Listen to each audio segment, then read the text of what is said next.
This week on the Walk On podcast, being willing to pick your head up and look for the opportunity is the hard work, right? To know, hey, I'm in a bad place, but if I don't look for a road out of here, I'm going to be stuck here. For me, it was like I just relied on myself. Like I had to get up and I had to move forward. I had young kids, I had a wife, and she worked, and that all helped. But the one thing that I've relied on today is I've always said I'm not the smartest guy in the room. And I think that's okay to admit, because if you think you're the smartest person in the room, that's a whole other conversation. But I've listened to my share of podcasts that help you with these things, right? There's a lot of really good podcasts like this one. You know what I mean? Just listening to people that you're not alone. People are going to get kneecapped in their careers one way or another, and just be ready for it or know how to move on from there.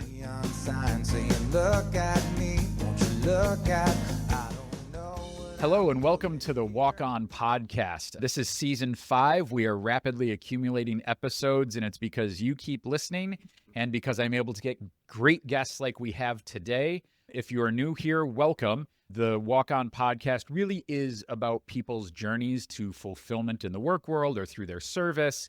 And it started for me a couple years ago as I was trying to figure out, what do I want to do next? I've been a public affairs professional, owned my own firm for the last 11 years, been in the industry almost 30, which pains me to say. But, really wanted to figure out, how do I maximize my time moving forward? And that led me to conversations with people like our guest today, Paul Leone from the New York Brewers Association. And if you aren't new here, thanks for coming back. And I think this will really be an interesting conversations. We've talked about people's passions, and what we haven't done a lot, we have in some instances, is talk about how that can be messy sometimes, how that can be hard. And I think our guest today, and I'll do a little sharing, but we'll dive into a little bit of that. So formally introducing our guest who's here with us today, Paul Leone is the executive director of the New York State Brewers Association, actually became the first formal leader of the organization in 2013 and has grown the organization with this rapidly growing industry in our state. Prior to that, had a number of noteworthy roles, which I'm sure we'll talk about. I was drawn to the one where he launched Beer America TV, which brought the industry to life via online episodes. And just a bit of a side note, one of his partners in the project was the brewmaster at Moon River Brewing Company in Savannah, which is one of my favorite George breweries. As Paul, I told him, I lived there for about 18 years and got down to Savannah quite a bit. So with my introduction there and connectivity to the beer world, and just really admiring what you're doing, Paul, I'll welcome you on. Thanks, Michael. Thanks for having me. And thanks for reaching out. I really like what you're doing as well with these podcasts. And so I'm particularly feel honored that you'd reach out to me. Well, appreciate it and glad you're here. So why don't you tell us a little bit more about your background? Boy, my background on paper, basically this is like my third career. You graduate from college and you're going to do all of these great things. And those great things weren't really turning out as you envision when you're in school. But, I started my career at the Baseball Hall of Fame and working in baseball, and then went from there to being a television producer and editor and videographer for a number of years. And now I'm running the New York State Brewers Association. And so when everybody looks at my resume and they go, wow, that looks like it was incredible. And it's like, it has been incredible, but it's not as pretty as it is on paper, but I'm honored to have all three of those careers, and they all sort of tie together one way or another. So let's start there. Where for you, how do they tie together? How does that come to life for you? It's just sort of one led to another, right? I think in life, especially these days,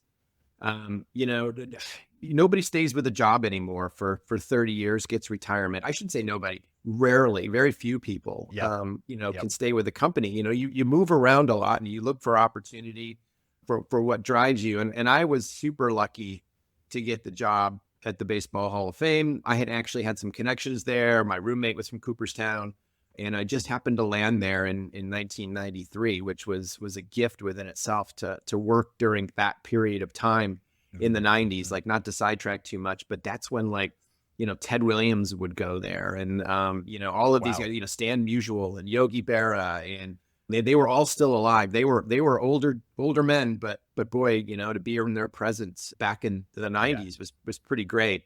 And then I spent some time in Cooperstown in 6 years, which is really, you say you love Savannah. Cooperstown is my happy place. If nobody's ever been there, it is small town USA, the same, and it's just a magical place to be.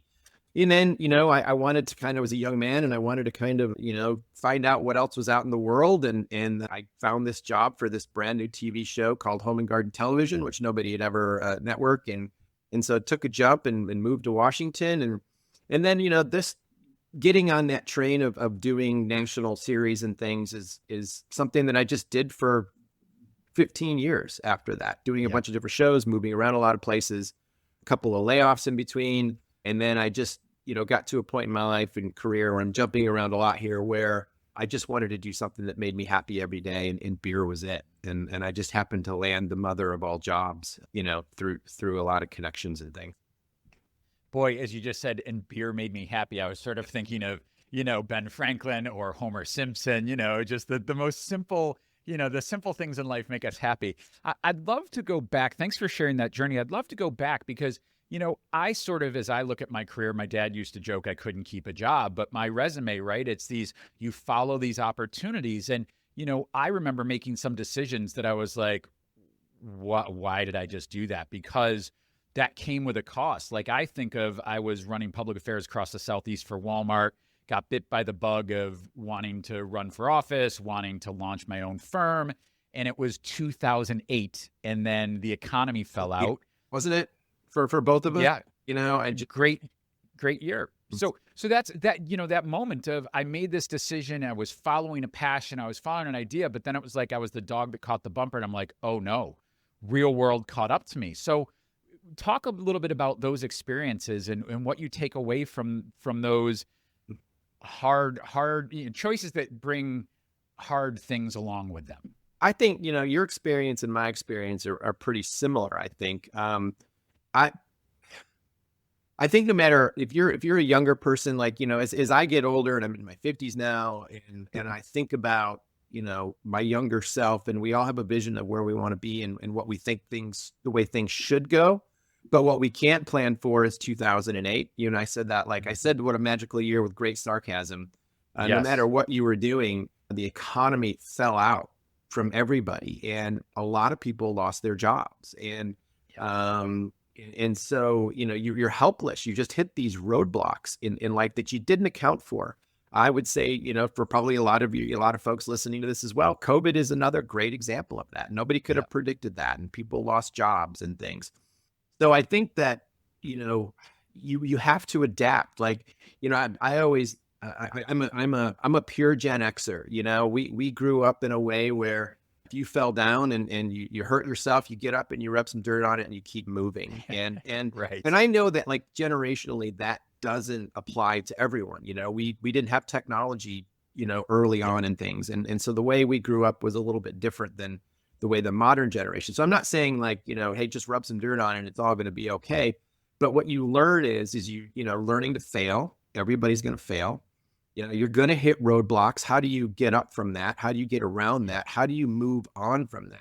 And, you have to, like, if you don't do it, then you're not going to get to where you want to be ultimately. Right. Yeah. And so that's just kind of how I grew up and moved forward. And I'm sure, like you, we have some bumps and bruises and scars that you don't see on top, but it also propelled us to where we are today. Yeah. I appreciate that. And I think that's really the challenge and the opportunity, right? It's you have to you can't avoid living in whatever that roadblock creates, right? That's just the reality. But being willing to pick your head up and look for the opportunity is the hard work, right? To know, hey, I'm in a bad place, but if I don't look for a road out of here, I'm going to be stuck here. Yeah, I would think too, what also helps, and you're right. I mean, for me, it was like, I just relied on myself. Like, I had to get up and I had to move forward. I had young kids, I had a wife, and she worked, and that all helped. But, I do think that the one thing that I've relied on today for folks that might be of younger generations, and even our generation or my generation, your generation, is, once in a while, and I catch myself doing it too, because I certainly I've always said I'm not the smartest guy in the room, always. And I think that's okay to admit, because if you think you're the smartest person in the room, that's a whole other conversation. And Sure. We've all met those people. But, I would say, I've listened to my share of podcasts that help you with these things, right? There's a lot of really good podcasts like this one, what I mean? Just listening to people that, you're not alone when, Yep. and people are going to get kneecapped, in their careers one way or another, and then just be ready for it or know how to move on from there. Yeah. I love, there were a lot of things in there that really resonated with me, but one, realizing you're not alone. You're not the first person that's been laid off. You're not the only person that the bottom fell out of the economy, right? And then you have to take inventory of yourself. And you said rely on yourself. It's, but as we're so I agree with that. As we're sort of getting into this, though, you had talked about your ability to really build relationships and how those have propelled you in a lot of ththese areas. So I suspect in these times of trouble, those relationships can really benefit you. So yeah, in 2008, so when I was working on this great TV series and living in Savannah, Georgia, and I thought it was going to be great. It was one of my favorite jobs, one of my favorite cities. And craft beer has always been a passion of mine. It's mostly because of the people. And so, when I lost my job, this was 2008. I'm like, what I don't find on the internet is video podcasting, like just video. There were plenty of audio podcasts, but it's like, I'm a video guy. So this is what I know how to do. And so I created my own opportunity. It's like, well, what do I do here? And so I went and I literally walked up to the guy that owns Moon River Brewing Company, who didn't know me at all. And he was there. And I said, hey, you want to do a podcast? And he's like, what is that? And I said, well, we'll do stuff on video and we'll do it on YouTube. And it was really kind of early days. What I didn't have the knowledge is like, I felt like we were influencers before that was a thing. I didn't know how to monetize it. It didn't matter. I was doing something that I loved. And so that started creating opportunity, right? I would shoot a bunch of podcasts during the week, made me happy hanging out there and talking about beer. And then just by doing that, the producers of Diners, Drive-Ins, and Dives saw it and wanted to know if we wanted to shoot a TV pilot. We ended up shooting 4 TV pilots with different people. Nothing ever got picked up. But opportunity kept happening. And as we were doing TV pilots, I spent time with the guys at Oscar Blues out in Colorado. And the joy that they had going to work every day and just that they loved their job. The early days of craft beer were just heaven. Like people were just loving going to work every day. And I just said to myself, I want to be them. That's what I want. Like I didn't, money didn't matter and money mattered, but it wasn't like I want to get this next job. And so I guess one opportunity led to another, another. You have to go into everything with your eyes open, and creating relationships along the way has been critical to every step that I've taken. Yeah, agreed, and similar for me. But I love what you said too. And when I mentor or counsel younger people in the workforce, one of the things I say is, yes, I understand you're focused on money and a title and vacation time, and all those things are important. You have a job to do. And so just go in every day, do the work, put a foot in front of the other. And when you look up in 6 months and see where you've come and the work you've done and the relationships you've built. So when you talked about just interviewing people and that created new opportunities, it is doing that work. It is showing up and being invested that creates the opportunity. It is that flywheel that gets things going for you. Yeah. And I've taught my kids, I don't care what any of you do for a living. I just want you to be happy going to work every day. And I've said this a lot to people. I have friends that make a lot more money than me, but they're not happy. Like they're just making a lot of money. And it's great. They might have a bigger house. They might have boats. They might have 2 houses, all of those things. But what I discovered with the beer job was, I just wanted to get a job that made me happy and make enough money to be happy every day. And what that turned out being is that I was so passionate and in love with what I was doing every day. The money came. You know what I mean? Like when you have bosses and you go to work with passion every day and you love what you do every day and you work hard, the time off comes. Like the money comes, like, because, especially if you're an employee. What kind of employee would you like, Michael? Would you like somebody that comes to work every day and loves their job every day? Yes. And you're going to keep that person no matter what. And you're going to make sure they stay, right? Yep. Yeah, right. Absolutely. Yeah. Yeah. How you show up is so much of everything in our life. I was curious as you were talking, thinking like you found this thing that, every day you love doing, and we'll talk a little bit about that. Think back to what would you that was, sort of struggling 2008, falling into this, production podcast opportunity, what would that version of you think of you looking forward to, looking to you today? What would they think of where you've landed? Well, I just wish I knew I was going to end up here. Like I didn't know, I didn't know what was coming next. All I know is that I had to keep my head down. Like when I interviewed for this job, we were living in Texas, and I was on the verge of, I got laid off again, working for, a grifter down in Texas but I was looking for opportunity and it wasn't there. And so my wife and I moved back to New York with no jobs, 3 kids, and just said, you know what, we've got to make something else of our lives. And I would say there was a bit of depression going on at that point with me. I'm struggling. I didn't know where I was going to go next. And then I read this really awesome quote, and I don't know, like I do believe in fate. I'm one of those guys because I'm always looking for things. And as I was interviewing for this job and not feeling the best about myself and putting a happy face on, but really just struggling with a lot of other things personally, I read this really great quote that said, if you believe in your dreams, they may come true. If you believe in yourself, they will come true. And I just saw that, and it's just like something clicked in me. And it's like, everybody has this dream, but like, it's really up to you. Believe in yourself. And back then I'm just like, I know I can do this.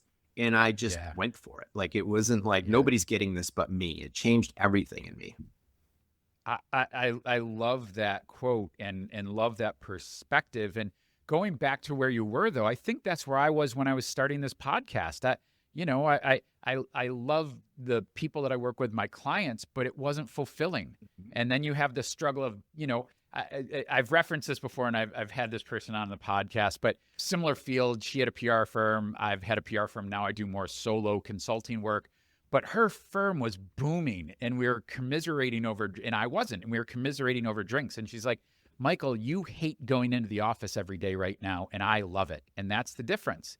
I find joy in the work. I find joy in the people. And I think that's where I was with this podcast. It was like, what do I want to do that fills me up so that I am showing up who I want to be? And so when you're betting on yourself, when you're saying, this is an opportunity that I see what it can be for me, and I'm all in, I think being able to pull yourself up out of where you were, that takes a lot of confidence in yourself. And I don't know what else that it was for you that clicked besides seeing that quote, but getting yourself from where you were to where you are is pretty powerful.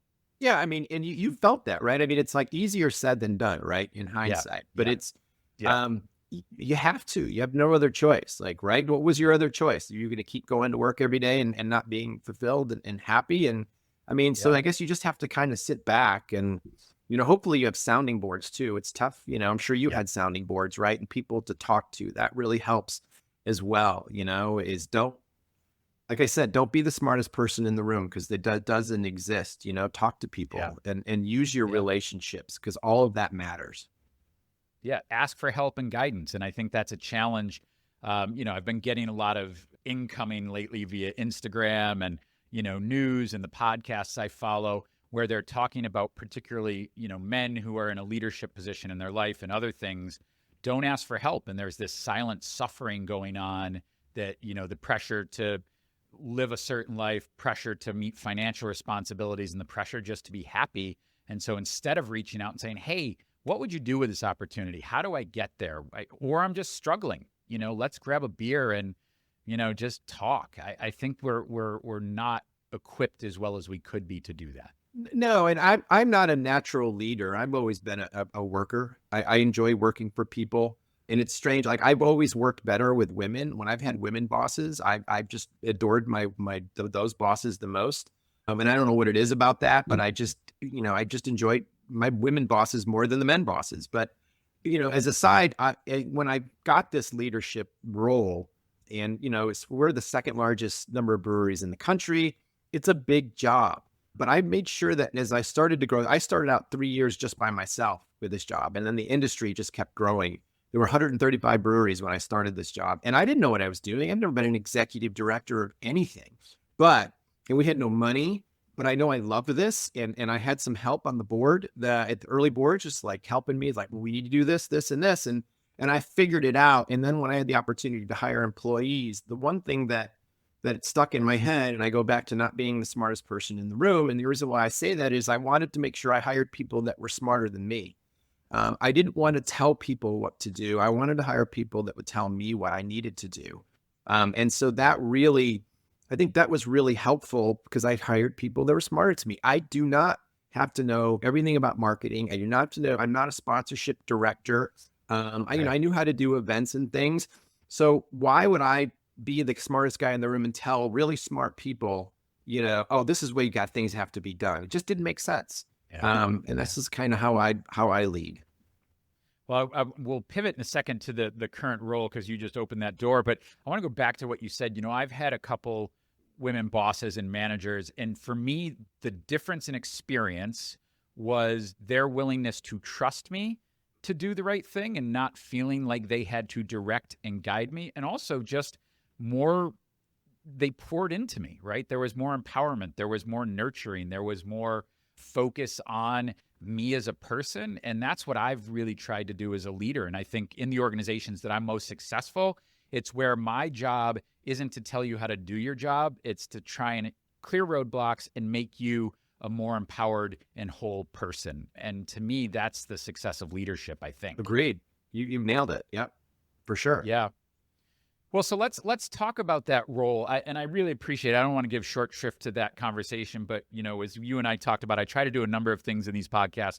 One is to have that human perspective. Mm-hmm. How are we finding passion? How are we managing struggles? But also, let's talk a little bit about that thing that you're passionate about and the industry that you're in. So you are, head of one of the largest associations for beer industries in America from the state level. So talk about that role. What's going on in New York in craft beverages? Boy. So, to make a long story short, it was sort of, when they hired me, the craft beer industry in 2013 was really starting to explode. Like it just was, craft beer really was kind of starting to find itself. And at one point, a few years, after I was hired, we were opening a brewery every 8 days in New York. So, it was a volunteer, like most associations, volunteer board. They couldn't do it anymore. So they hired me. California had an executive director at the time, Washington, but it was really a new role. Now most states have an executive director of the State Brewers Association. And so, I really didn't know. All I knew is that I loved beer and I knew that I wanted this job. But a funny aside that I wanted to share about how I got this job, as a guy that was a TV guy, it's like, how do you become executive director of the Brewers Association? It goes back to those relationships. And so what I did when I found out about this job, and this could be universal. The reason why I share this story, because anybody can do this, and I highly recommend it.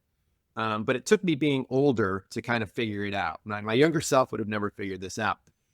I found a job that I really wanted. Well, to me, it was the mother of all jobs. Like at that point, I was actually selling T-shirts at the Genesee Brew House gift shop because I wanted to work in beer so bad. And so at the time, I found out who the hiring person was. And then I actually stalked him a little bit and went to a brewers conference and found him and did an escalator pitch. I literally chased him up the escalator and gave him a pitch about who I was and why. And then I found out like what he liked and what he didn't like. And I found out a lot of things about him. And so I found out one of his favorite people in the whole world was the guy that owned Dogfish Head Craft Brewery, Sam Calagione. I happened to know Sam because of my previous career, right. Was things. And so I had Sam write me a letter of recommendation that appeared out of the blue. And he called me. He's like, do you know who just sent me a letter? I'm like, who? He goes, Sam Calagione. I go, get out of here. Really? Oh, that guy. So in other words, what I was doing was I was really politicking. I wasn't being, dishonest in any way. I was working hard. This is a job I wanted. I wasn't just going to send a resume and wait for a phone call. I was going to make it happen one way or another. And I only share that story because I feel like anybody wants a job bad enough, do some homework. Find out. I mean, I'm sure you have stories like this, right? Yeah. Like just, try to do a little bit more because there can be a lot of people that want that job. What's going to make you stand out? And that's how I ended up landing this miracle of a job. It's not even a job. I think for the first time in my life, I've never said on Sunday, oh, tomorrow's Monday. Never. And it has its challenges like anything else. Sure. Of course. It's a job that's grown into a beast. I have a real budget now. I have staff now. I mean, that's a whole other podcast, like having staff. Yeah. I'm sure the same with you, right? It's a whole thing. But anyway, yes. So here we are, I'm 12 years into this and it's grown to this thing. And the New York State brewing industry is stable right now. Stable is the new growth. Breweries are closing for the first time. They're probably not really outpacing openings, but I had two breweries close in the last few weeks, and I've had 4 people reach out to me saying they're going to open a brewery. So that's just kind of where we are as an industry. Yeah. Yeah. And I'm a bit of a different sector, but, I was looking at, the massive investment that Black Button Distilling made, and all of a sudden they've closed doors shortly thereafter. So there is this. So what is driving some of that closing? Is it saturation of market? Is it economic costs of cans and stuff coming into it, changing tastes? Where are we? Yeah, it's a combination of a lot of things. I would say, generationally, Gen Zers aren't really, the early Gen Zers aren't really drinking. Plus the choice. I mean, if you think about it, we have like alcoholic Dr. Pepper now, right? We have THC infused beverages. Yeah. Like, there are so many options out there, but drinking habits have changed a little bit. And I think that with some of these places that are closing, and I'm not saying that Black Button, ran into this issue, but they grew pretty fast. And there are some places that have debts and things, like businesses, any business with debt on an industry that's not growing anymore, that's going to provide a whole new challenge. And, you're just seeing some of the larger players having a little bit more challenge than in the past. And you're also seeing a level of burnout with some of these breweries. It's not a high profit business. These little breweries are not printing money. You see the average consumer will go, oh my gosh, it's $22 for a 4-pack.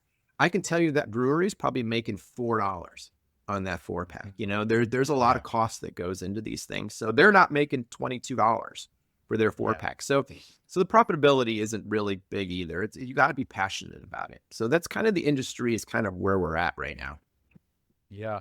And I get the sense, since we're both in the Finger Lakes, from the data, it looks like the Finger Lakes is a little maybe above the mean for the New York State industry. Is that correct? Like we tend to be a little healthier, more robust? In the good months, yes. So that's that's the challenge with those that are right on the lake, and those that are in the tourist areas. Yeah, it's booming right now. But January, February, March, they're scraping by. And so.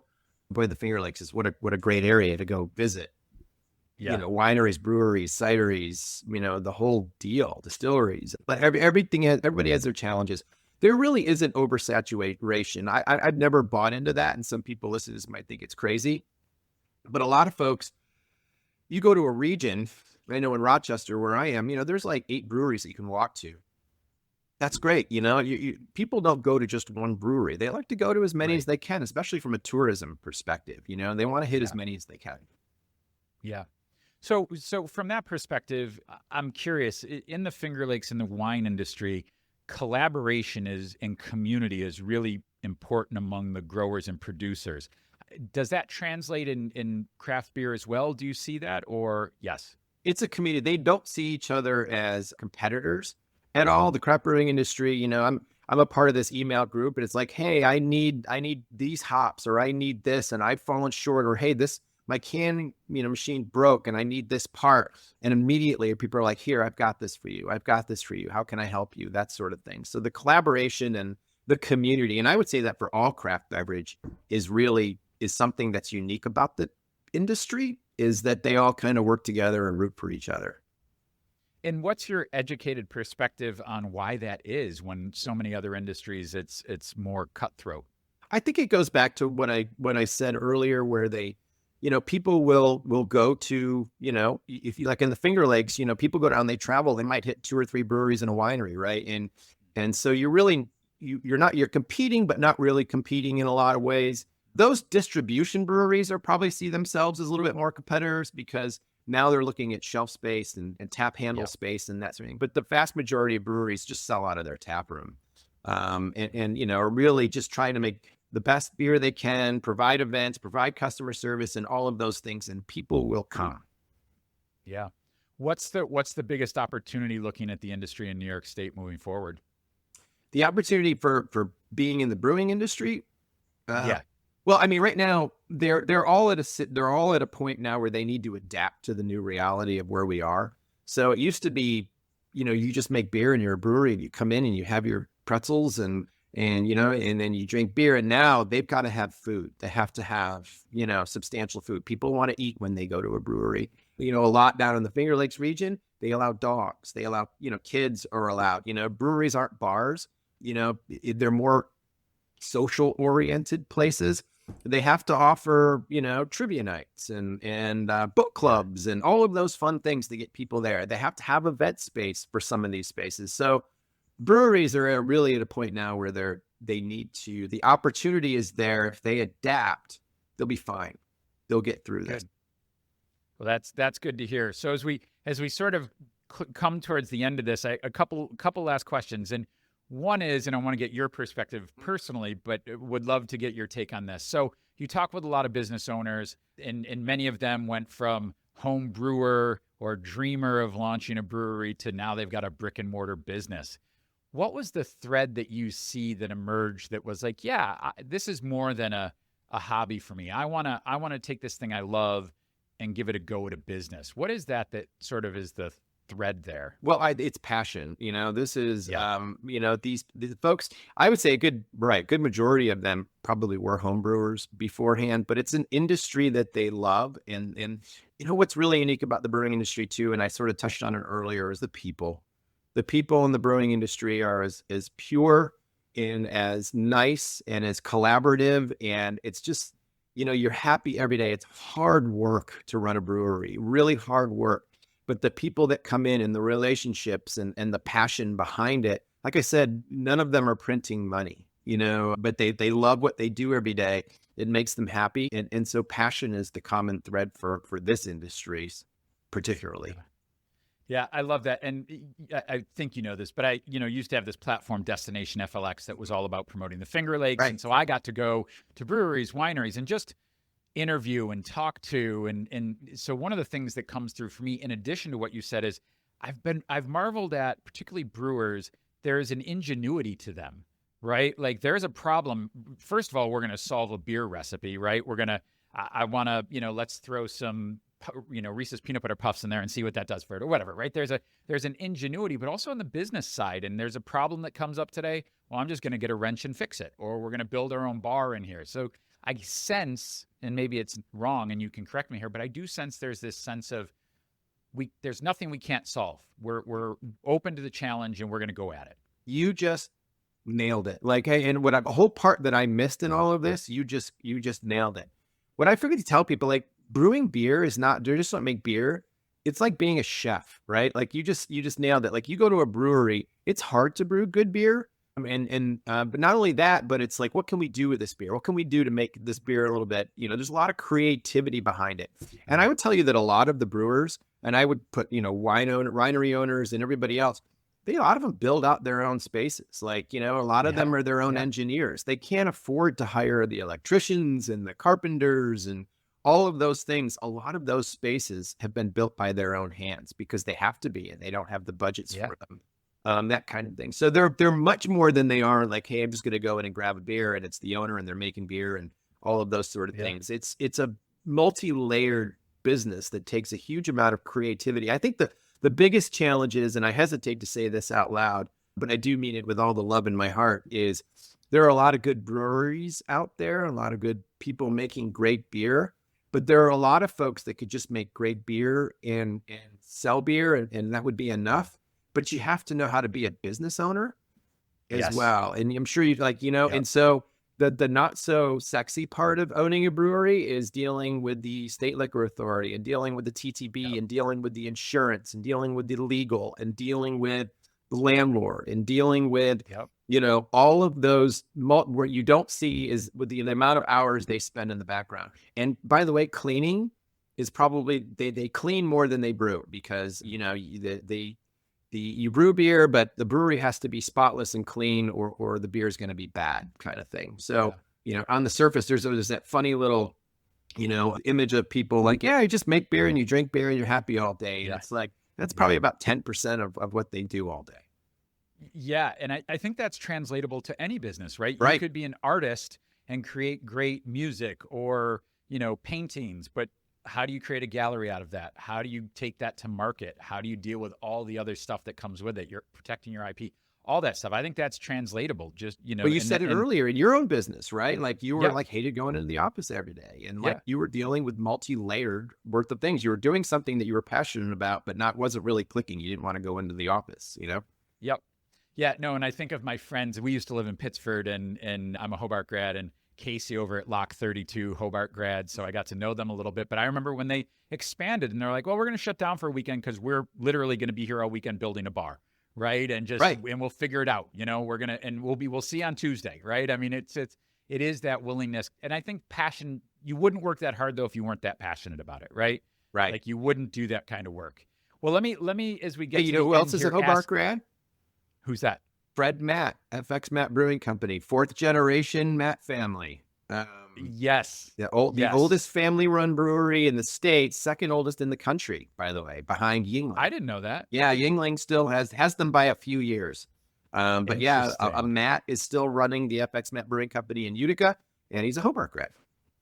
Yes, and I don't know if they still do, but for reunion every year they used to come up and have a tent and sell beer. So, well, I appreciate your time today. Let's ask one more question. So we talked about these industries, but you know, what advice do you have? And we've done a lot of it, but what advice would you give someone who's listening today for figuring out how to follow their passion or to get up from when they're down? What do you direct that way? I would always say, get out of your own head if it's possible.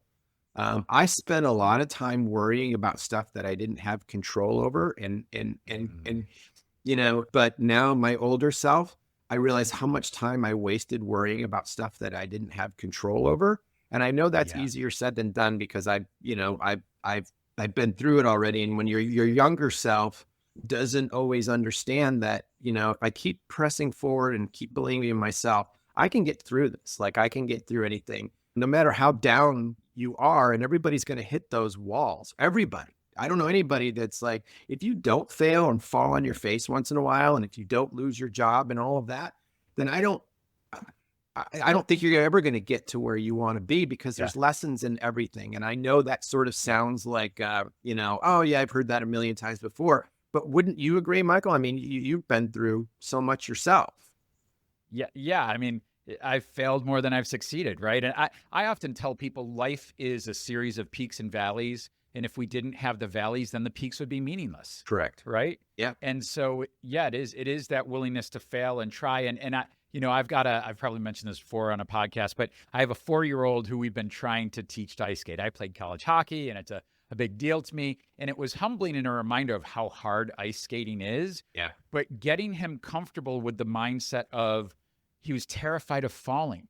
Yeah. And I was like, but that means you're trying. And now he knows, we say, and if you fall, what do you do? And he says, get up, right? It's just become second nature to him. Well, okay, I didn't hurt myself. Let's just get up because I have to. So, well, I think it's a great place to end it. I appreciate that advice. It's been a pleasure talking to you today. It's been a pleasure talking to you, and kudos to you for this podcast, because I really, when you first reached out to me via email, I didn't know much about it. And then I started listening to them, and I really got a lot out of it. So it got me even more excited. So if for anybody listening to this, listen to the other ones as well. There's a lot of good info. You're doing good work here. So thank you for allowing me to be on your program. I truly appreciate it. That means a lot. And thanks for all the work you do for the industry. It's creating jobs, it's creating happiness, it's drawing people to our state. Rochester is on the map in a way that it hasn't been in a long time because of the industry that you're supporting and leading. So thank you for that. Well, lucky guy. Remember, believe in your dream, it may come true. Believe in yourself, and they will. I still live by that. I love it. Well, this is the Walk On Podcast, people living with passion and purpose, providing a roadmap for your personal journey. Hear their stories, find your passion, walk on. Again, Paul, thanks for being on. Thanks, Michael. Next up on the Walk On Podcast. What are some of the key lessons you've taken from entrepreneurship and building out and helping these tech companies grow, and now where you are in the AI space? Companies are aggregations of lots of things, capital and equipment and those kinds of things, but most importantly, by far, is people. And that's actually a pretty big theme. Is AI going to displace people, and how is it going to displace people? And I think, like all technological innovations, yes, it's going to displace people, and maybe significantly displace people. This is not a new issue, and it's significant and painful, every time it happens, and we shouldn't be flippant or glib about the real impact it has on people. But neither is progress going to stop, and the role of people inside companies is going to change in ways, some of which maybe we can predict, most of which I would submit are not. Look at me, won't you look at, I don't know what I'm doing here. Well, I don't know. Well, I don't know what I'm trying to prove by getting with you. It was only a matter of time.